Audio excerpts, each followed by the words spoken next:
Portanto, Jesus é aquele que foi enviado por Deus para nos trazer de volta para Ele, para nos revelar justamente o sentido profundo da nossa vida. Nós não fomos feitos para ficar amarrados àquilo que passa, aquilo que é passageiro. Nós muitas vezes ficamos amarrados às coisas deste mundo. O sucesso, o dinheiro, o prazer, o poder, o elogio das pessoas, tudo isso passa. O lavar o carro, o ir à feira, tudo isso faz parte da nossa vida. Porém, temos que tomar cuidado para a gente não ficar preso àquilo que passa, mas estar unidos àquilo que permanece. E o único que permanece, o único que ilumina a nossa vida, o único que preenche os nossos vazios, o único que nos segura pelas mãos, o único que nos levanta das nossas quedas, que nos perdoa quando vamos a Ele arrependidos de coração, é este Deus que nos mandou o médico dos médicos, o remédio dos remédios, que se chama Jesus Cristo. Por isso, Jesus disse: quem crê em mim, Ele veio para que você creia nele. O que é que significa crer? Significa seguir na Bíblia, significa viver, significa praticar, significa entender que nosso Senhor Jesus Cristo, Ele é a palavra remédio que deseja entrar em nosso coração, em nossa vida, e deseja despertar em nós a certeza da vitória sobre a morte. Por isso que Ele disse: mesmo que morra, viverá. E todo aquele que vive, Ele repete, vive e crê em mim. Portanto, o nosso Senhor está dizendo: não basta você falar, eu admiro Jesus Cristo. Ele não quer ser admirado, Ele quer ser vivido.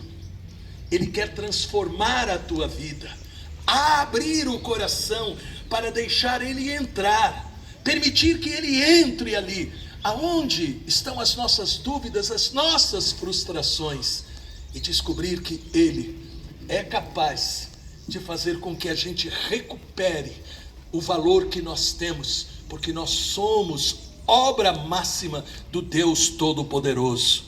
Que nós, meus queridos e minhas queridas, reunidos aqui para trazer a nossa oração pelos nossos entes queridos, nós possamos realmente viver aquilo que o apóstolo Paulo também na primeira leitura falou para nós.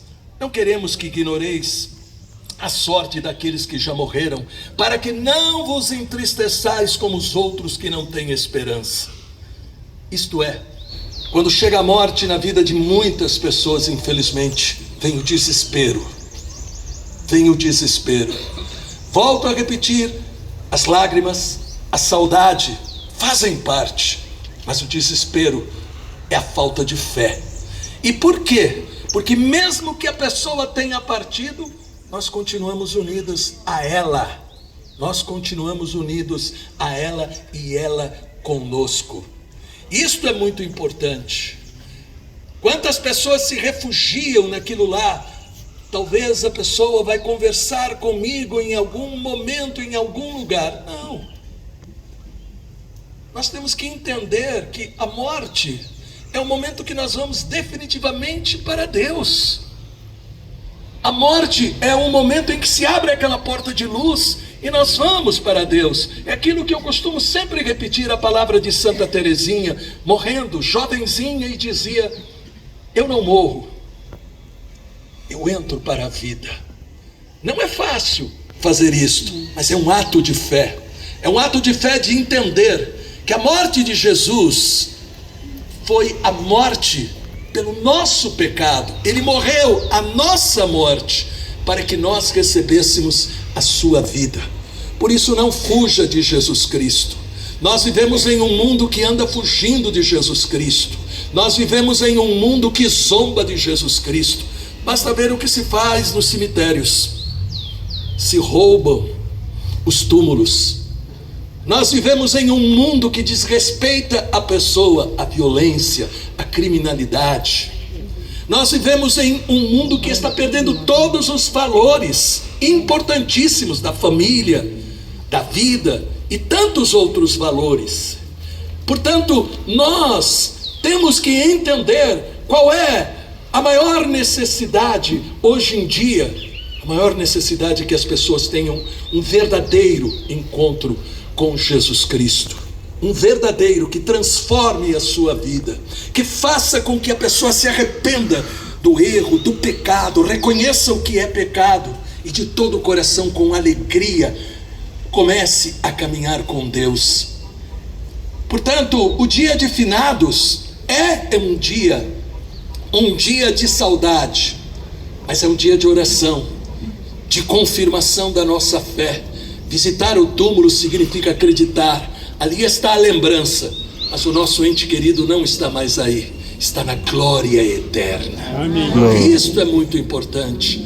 É importante visitar o túmulo, é importante. Quantas vezes a gente até conversa, ali, como se estivesse conversando com a pessoa ali. Isto é importante. Mas não podemos esquecer, o nosso ente querido não está mais aí. O nosso ente querido está na glória eterna. Que esta nossa oração sirva de consolo, de ânimo, mas que a nossa oração sirva para a gente entender: o mundo de hoje precisa começar a viver Deus. Católico, volte para a igreja. A igreja não é um acidente. A igreja nasceu da vontade de Jesus. Ele fundou a igreja. Tu és Pedro, sobre esta pedra eu edificarei a minha igreja, e as portas do inferno não prevalecerão contra ela. Ele deu uma regra de vida para a sua igreja na última ceia, a Eucaristia. Ele confirmou a igreja, inaugurando-a para o mundo, derramando o Espírito Santo. Portanto, não fuja de Deus. O mundo hoje precisa de Deus. Você precisa de Deus. A tua casa precisa de Deus. Peçamos realmente ao Deus Todo-Poderoso, neste mundo consumista, neste mundo materialista, neste mundo que corre atrás de coisas, que nós comecemos a correr atrás de Deus, enquanto nós podemos encontrá-lo. E nós veremos que Deus não atrapalha, Deus não toma do nosso tempo, mas pelo contrário, Deus preenche, Deus impulsiona, Deus nos faz realmente caminhar e combater o bom combate da fé. Feche os seus olhos, coloque-se nesta presença amorosa de Deus, que Deus possa realmente receber a nossa oração pelos nossos entes queridos. No final de cada prece,